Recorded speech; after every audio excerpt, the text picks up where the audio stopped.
Olá amigos, vamos seguir nossa jornada. Eu gostaria de fazer uma pequena reflexão neste vídeo a respeito do momento que nós estamos passando, e para isso eu gostaria de fazer uma leitura aqui junto com você no livro de Daniel, capítulo 1, e o versículo 8, que diz assim: Resolveu Daniel firmemente não se contaminar com as iguarias do rei, nem com o vinho que ele bebia.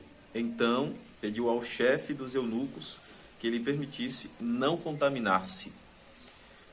E eu gostaria de compartilhar aqui também com você um outro texto que está no livro de Daniel, capítulo 2, e o versículo 48, que diz o seguinte: Então o rei engrandeceu a Daniel e o pôs por governador de toda a província da Babilônia, como também o fez chefe supremo de todos os sábios da Babilônia. Esses dois versos, eles mostram um pouco, apenas um vislumbre do que foi a vida de Daniel na Babilônia. Daniel estava em uma nação pagã, uma nação que tinha os pensamentos, o costume, a cultura diferente da onde ele vinha, e isso fez com que Daniel ficasse exposto a uma mudança de princípio, a uma mudança de direção com relação a tudo aquilo que ele havia aprendido dos seus pais.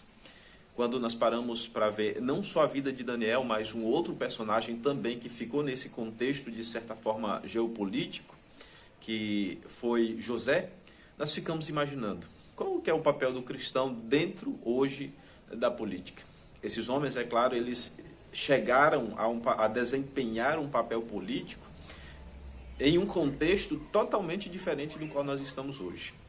Eles, de certa forma, foram conduzidos por Deus até aquele cargo, aquela função, de uma maneira que só quando nós lemos hoje as suas histórias, nós vemos que, de certa forma, foi Deus quem estava guiando a sua vida para um momento crucial, um momento X.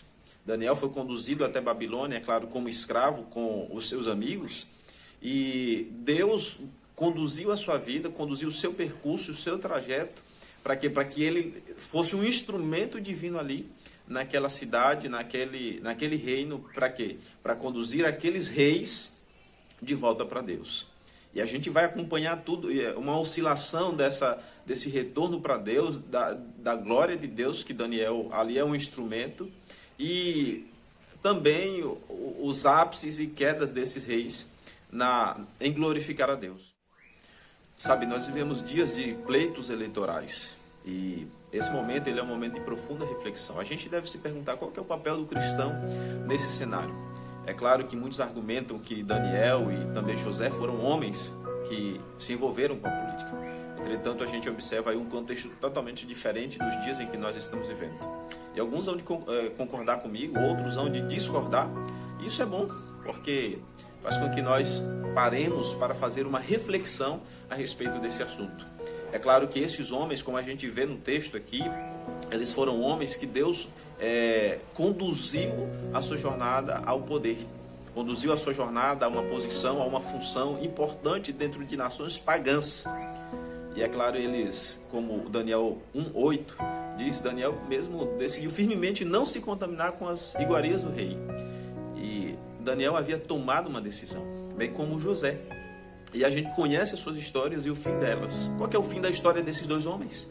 Por que nós falamos sobre eles? Por que nós meditamos nas suas vidas? Sabe por quê? Porque o fim da história desses homens foi glorificar a Deus.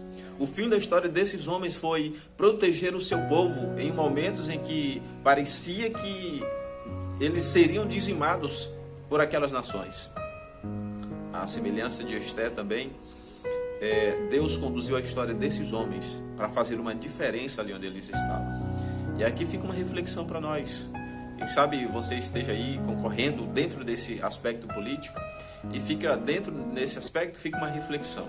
Qual que vai ser o seu objetivo? Qual que vai ser o fim da sua história? Sabe, que nós possamos refletir e que nós temos como exemplo aí a história desses homens. Nós temos como exemplo o que eles fizeram para Deus e como Deus conduziu a sua história. Que Deus nos dê um bom dia e uma feliz semana.